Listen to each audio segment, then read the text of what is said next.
तो पेशवा बालाजी विश्वनाथ और दक्कन के मुगल सूबेदार हुसैन कुली खां के बीच में संधि हुई। उस संधि को कहते हैं 1719 की संधि। 1719 की संधि। 1719 की संधि कब हुई? 1719 में हुई, सीधा साफ है। किस किस के बीच हुई? बालाजी विश्वनाथ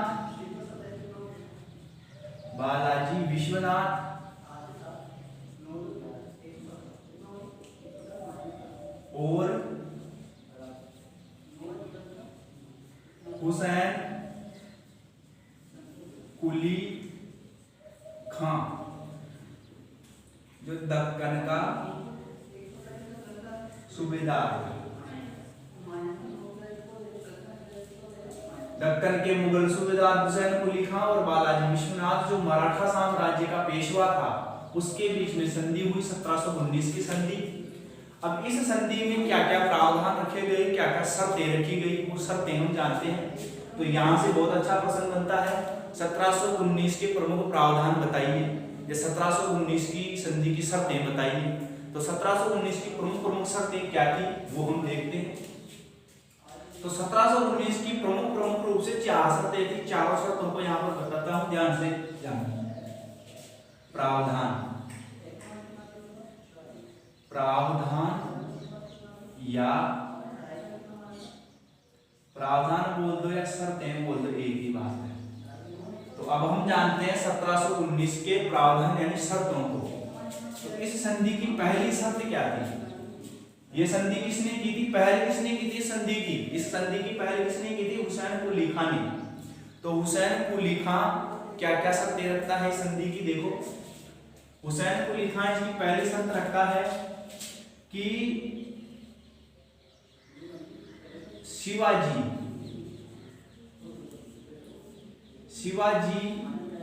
के समय के स्वराज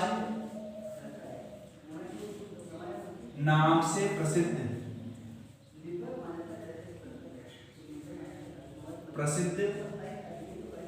प्रदेश वापस मराठा शासक शाहू महाराज को लौटा दिया जाएगा।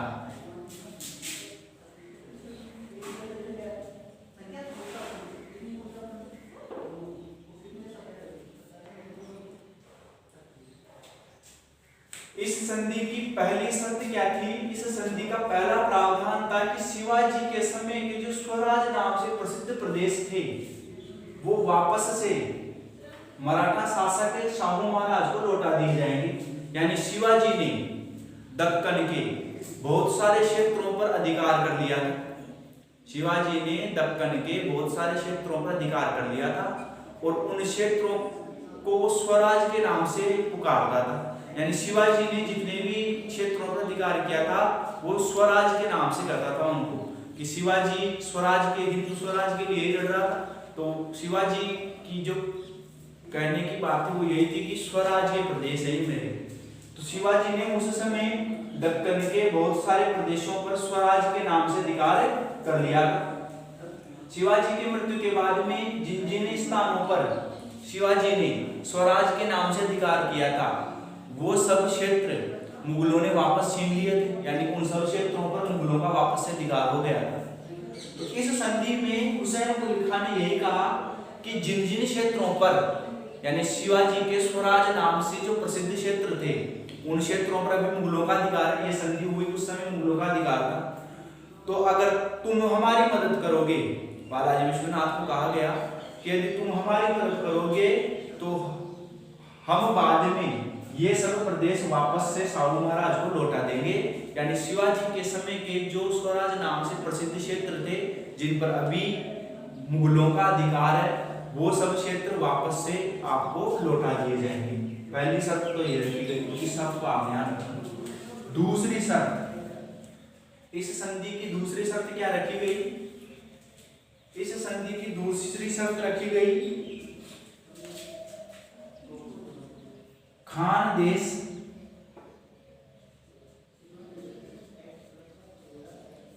इस संधि की दूसरी शर्त क्या रखी गई? देखो, खान देश बरार गोलकुंडा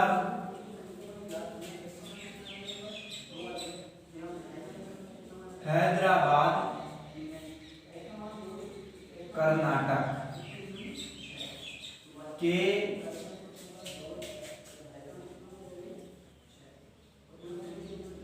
क्षेत्रों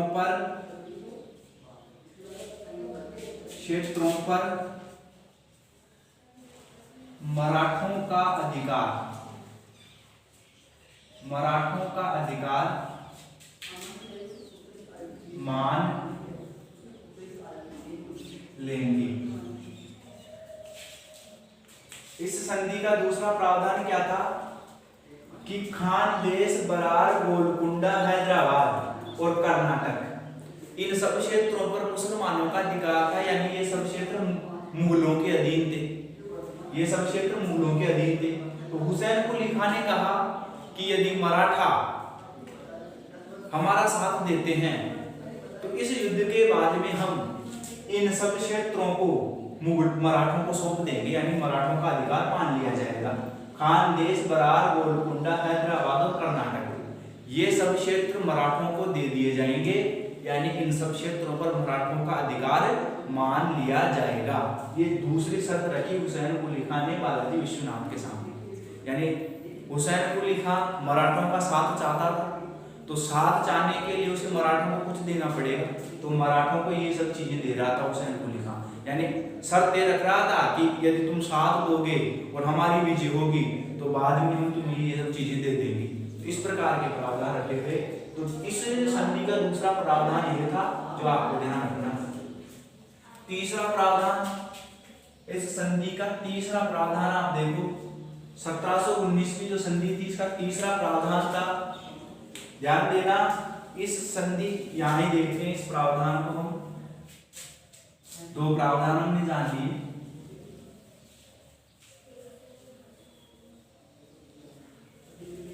सत्रह सौ 19 की संधि के दो प्रावधान जान लिए हैं। तीसरा प्रावधान है, तीसरी शर्त हम जानेंगे।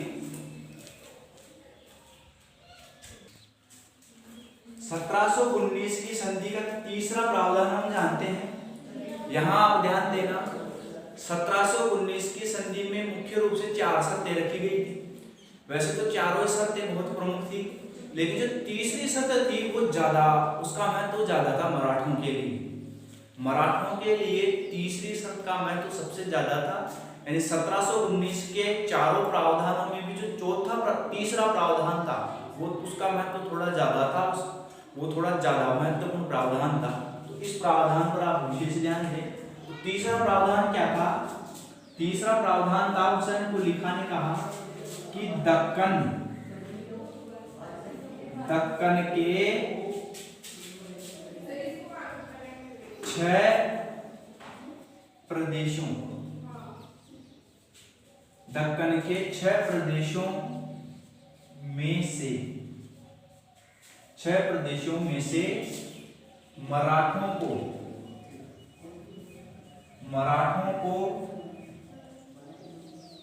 चौथ व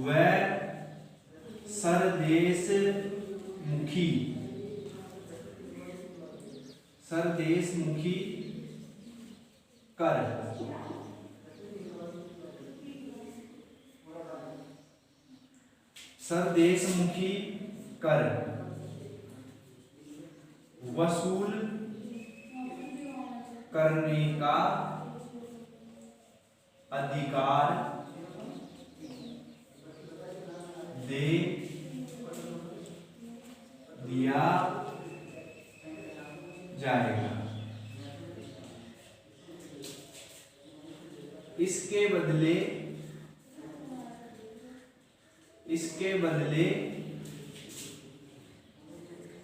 15,000 मराठा इसके बदले 15,000 मराठा हुसैन कुली खां का साथ देंगे। तो देखो 1719 की संधि की जो सबसे महत्वपूर्ण शर्त थी वो तीसरी शर्त थी। तीसरी शर्त में क्या प्रावधान था? इस शर्त में प्रावधान था कि दक्कन का जो क्षेत्र है वो किसके पास है? अभी दक्कन का क्षेत्र है हुसैन कुली खां के पास। हुसैन कुली खां दक्कन का सूबेदार है और ये कौन से वंश का सूबेदार है? मुगल वंश का। यानी दिल्ली में जो मुगल वंश चल रहा है उस मुगल वंश का ये सूबेदार है। यानी दक्कन पर मुगलों का अधिकार है। तो दक्कन पर अभी मुगलों का अधिकार है। तो इस संधि में ये प्रावधान रखा गया कि दक्कन के प्रमुख 6 प्रदेशों में से मराठों को चौथ व सरदेशमुखी कर वसूल करने का अधिकार दे दिया जाएगा। चौथ व सरदेशमुखी कर क्या है और किससे वसूल किए जाते थे वो आपने पिछली क्लास में जान लिए हैं। अगर भूल गए हो तो वापस पिछली क्लास में जाकर आप उसको समझ सकते हो। तो इस शर्त में ये प्रावधान रखा गया कि मराठों को दक्कन के 6 प्रदेशों में से चौथ व सरदेशमुखी कर वसूल करने का अधिकार दे दिया जाएगा और इस अधिकार के बदले में 15,000 मराठा हुसैन कुली खां की मदद करेंगे। यानी ये सब प्रावधान कौन रख रहा था? हुसैन कुली खां। तो हुसैन कुली खां ने बालाजी विश्वनाथ से कहा कि हम आपको दक्कन के 6 प्रदेशों में चौथ व सरदेशमुखी कर प्राप्त करने का अधिकार दे देंगे।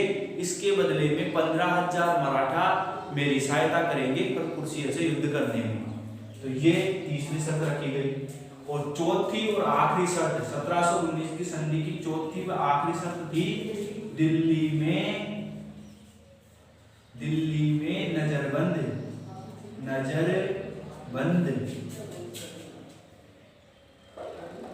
दिल्ली में नजरबंद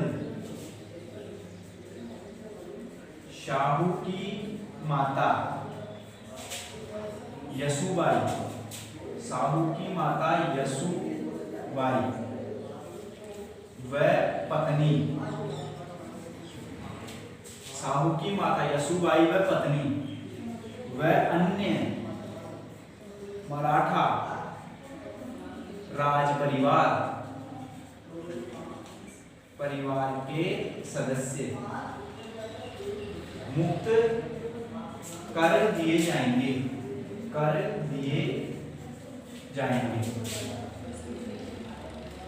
देखो 1719 की संधि की चौथी शर्त थी कि दिल्ली में नजरबंद शाहू की माता यसुबाई और उनकी पत्नी और अन्य जो मराठा राज परिवार के सदस्य हैं वो मुक्त कर दिए जाएंगे।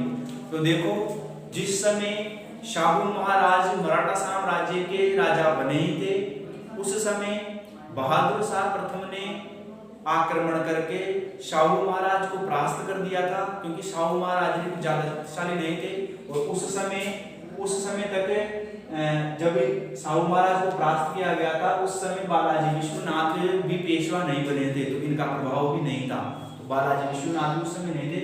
उस समय बहादुर शाह प्रथम ने परास्त करके इनकी माता यसुबाई और पत्नी और मराठा राज परिवार के कुछ सदस्यों को ये दिल्ली ले गया था और वहां पर इनको बंदी बना लिया गया था। यानी इनको नजरबंद कर दिया गया था। नजरबंद का मतलब बंदी बना लिया गया था, तब से ये वहां बंदी थे। तो जब ये शर्त रखी गई तो हुसैन कुली खां ने कहा कि फरकुरशियर को हराने के बाद में मेरा अधिकार हो जाएगा वहां पर, तो मैं मुगलों के पास में या दिल्ली में जो शाहू की माता जी यसुबाई है, पत्नी है और मराठा साम राज परिवार के सदस्य हैं उनको मुक्त कर दूंगा, यानी उनको मुक्त कर दिया जाएगा। तो ये 4 शर्तें 1719 की संधि में रखी गई थी। बालाजी विश्वनाथ ने चारों शर्तों को स्वीकार कर लिया, चारों शर्तों को मान लिया। जब चारों शर्तें मान ली गई तो बालाजी विश्वनाथ ने हुसैन कुली खां को फरकुरशियर के खिलाफ युद्ध में सहायता देने का वचन दे दिया कि युद्ध करो, मराठा तुम्हारे साथ रहेंगे। तो जब चारों शर्तें अपनाने का वचन हुसैन कुली खां ने दिया तो बालाजी विश्वनाथ ने इसका साथ देने के लिए हाँ भी दी, हुसैन कुली खां को साथ देने के लिए कह दिया। तब हुसैन कुली खां ने सेना तैयार की, सेना तैयार करके 1719 में ही मुगल शासक फर्रुखशियर पर आक्रमण कर दिया। अब इस संधि के दौरान 15,000 मराठा सैनिक, जब हुसैन कुली खान ने फर्रुखशियर पर आक्रमण किया तो 15,000 मराठा सैनिक, खुद बालाजी विश्वनाथ और खांडेराव धमादे नाम का एक प्रमुख व्यक्ति और था। तो देखो हुसैन कुली की सहायता 1719 के युद्ध में, 1719 का युद्ध किसने किया? हुसैन कुली खान ने किया। किसके ऊपर किया? फर्रुखशियर के ऊपर किया। किसके ऊपर? फर्रुखशियर के ऊपर। इस युद्ध में हुसैन कुली की सहायता मराठों की तरफ से किसने दी? इस युद्ध में 15,000, इस युद्ध में देखो एक तो बालाजी विश्वनाथ, इसके अलावा एक प्रमुख सेनापति थे, बालाजी विश्वनाथ के अलावा प्रमुख सेनापति थे खांडेराव धमादे और 15,000 मराठा सैनिक, इन्होंने साथ दिया। हुसैन कुली खान ने जब 1719 में फर्रुखशियर के खिलाफ युद्ध किया तो हुसैन कुली की सहायता बालाजी विश्वनाथ, खांडेराव धमादे और 15,000 मराठा सैनिकों ने की। इन सब की सहायता मिलने की वजह से हुसैन कुली खान इस युद्ध में जीत गया। युद्ध में जीतते ही हुसैन कुली खान ने मुगल शासक फर्रुखशियर को भी अपदस्थ कर दिया। अपदस्थ मतलब उसको पद से हटा दिया, यानी हुसैन कुली खान ने फर्रुखशियर को परास्त कर दिया और उसको पद से हटा दिया, उसको गद्दी से हटा दिया। और फर्रुखशियर के स्थान पर देखो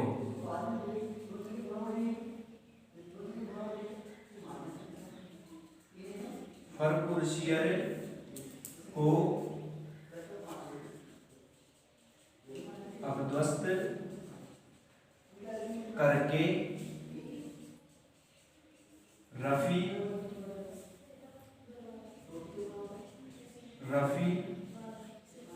उद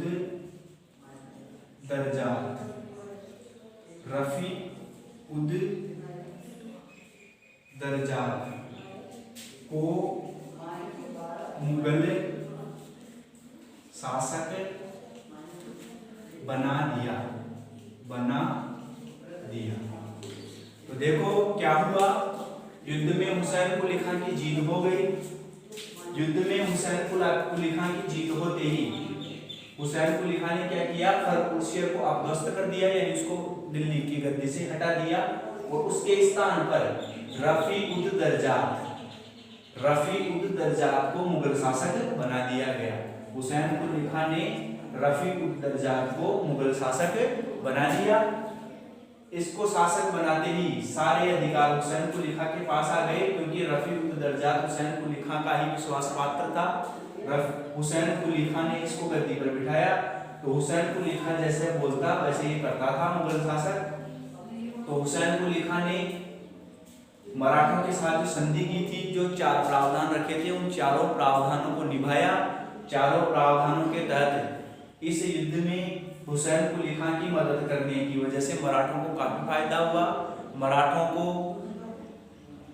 जो राज्य मुगलों ने अपने कब्जे में कर लिए थे उन सब राज्यों को वापस मराठों को दे दिया। इसके अलावा दूसरी संधि के तहत खानदेश, बरार, गोलकुंडा ये सब क्षेत्र थे वो मराठों को दे दिए। इसके अलावा दिल्ली में जो उनकी माताजी, पत्नी और राज परिवार के सदस्य थे उनको मुक्त कर दिया। और सबसे मेन चीज तीसरी, दक्कन का जो क्षेत्र था उसके 6 प्रदेशों पर मराठों को चौथवा सरदेशमुखी कर वसूल करने का अधिकार मिल गया। ये सबसे मेन चीज थी। ये सब कार्य हुआ। अब आप इसमें अच्छी तरह से एक जानकारी और देख लो।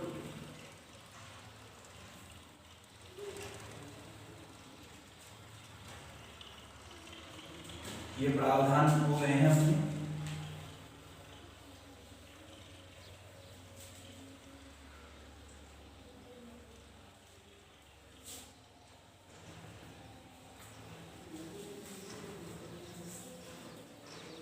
तो देखो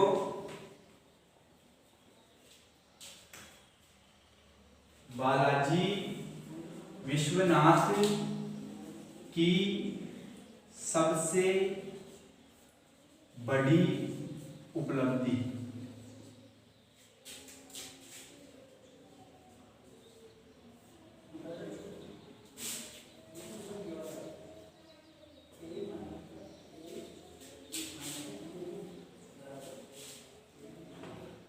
सबसे बड़ी सफलता, सफलता बोल दो, उपलब्धि बोल दो, एक ही बात है।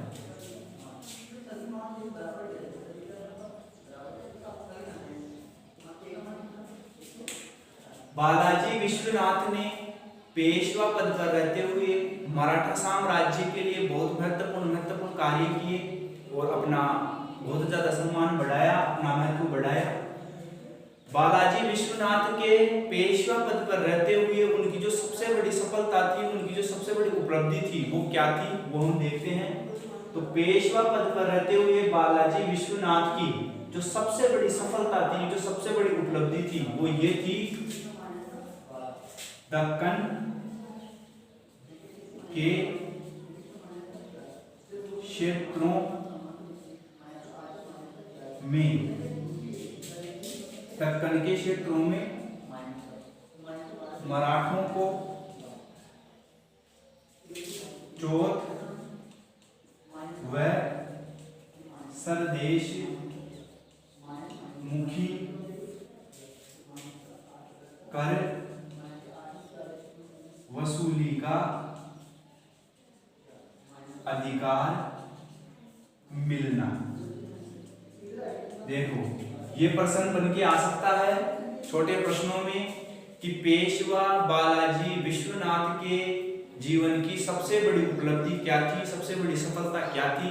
तो आपको उत्तर यही देना है कि बालाजी विश्वनाथ ने वैसे तो पेशवा पद पर रहते हुए बहुत सारी सफलताएं, बहुत सारी उपलब्धियां अर्जित की, लेकिन जो सबसे बड़ी सफलता थी उनके जीवन की, वो ये थी कि उनके प्रयासों से या उनकी क्षमता की वजह से ही दक्कन का जो क्षेत्र मुगलों के अधीन था, उस मुगलों के क्षेत्र दक्कन में मराठों को चौथ व सरदेशमुखी के कर वसूल करने का अधिकार मिल गया।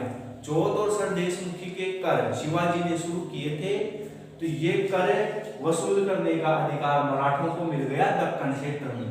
तो ये बालाजी विश्वनाथ के समय की सबसे बड़ी सफलता थी, तो इसको आप ध्यान रखना। और इस सफलता की वजह से ही, इस सफलता की वजह से ही बालाजी विश्वनाथ को क्या कहा जाता है, मराठा साम्राज्य का द्वितीय संस्थापक। देखो, ये चीज भी आप ध्यान रखना। बालाजी विश्वनाथ की इस सफलता की वजह से ही बालाजी विश्वनाथ को क्या कहा जाता है, मराठा साम्राज्य का द्वितीय संस्थापक, यानी मराठा साम्राज्य का दूसरा संस्थापक। मराठा साम्राज्य का मुख्य संस्थापक छत्रपति शिवाजी है। छत्रपति शिवाजी के बाद में दूसरा संस्थापक किसको कहा जाता है, बालाजी विश्वनाथ को। बालाजी विश्वनाथ को क्यों कहा जाता है, इस सफलता की वजह से। इसके अलावा आप ये भी जाने कि शिवाजी के समय मराठा साम्राज्य की शुरुआत हुई और मराठा साम्राज्य काफी ज्यादा प्रभावशाली हो गया, उसका महत्व बहुत ज्यादा बढ़ गया। शिवाजी की मृत्यु के बाद में अन्य जो राजा हुए वो कमजोर हुए, जिसकी वजह से मराठों का जो सम्मान था, मराठों की जो शक्ति थी, वो थोड़ी कमजोर पड़ गई।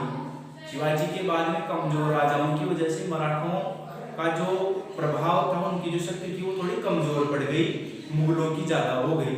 लेकिन बालाजी विश्वनाथ ने अपने प्रयासों से मुगलों को भी पराजित किया और मुगलों के क्षेत्रों पर कर प्राप्त करने का अधिकार प्राप्त कर लिया।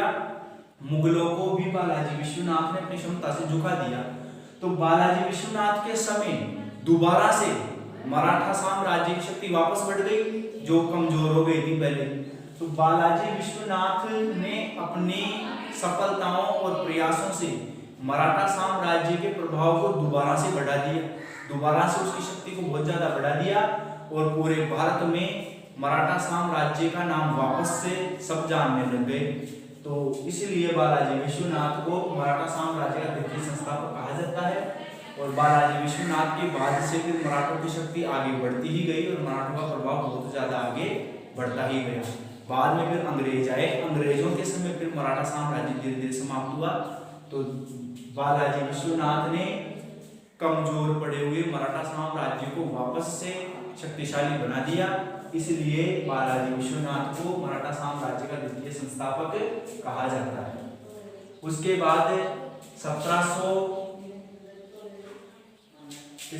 1720 ईस्वी में बालाजी विश्वनाथ की मृत्यु हो गई। 1720 ईस्वी में बालाजी विश्वनाथ की मृत्यु हो गई और 1720 में इनकी मृत्यु होते ही इनका पुत्र था बाजीराव। बालाजी विश्वनाथ की मृत्यु 1720 में हुई, इनका पुत्र था बाजीराव, वो अगला पेशवा बन गए। तो पेशवा विश्वनाथ से संबंधित समस्त जानकारी हमने जान ली। मराठा साम्राज्य में इनके बाद अगला पेशवा कौन बना, इन्हीं का पुत्र बाजीराव, उनके बारे में हम बाद में जानेंगे।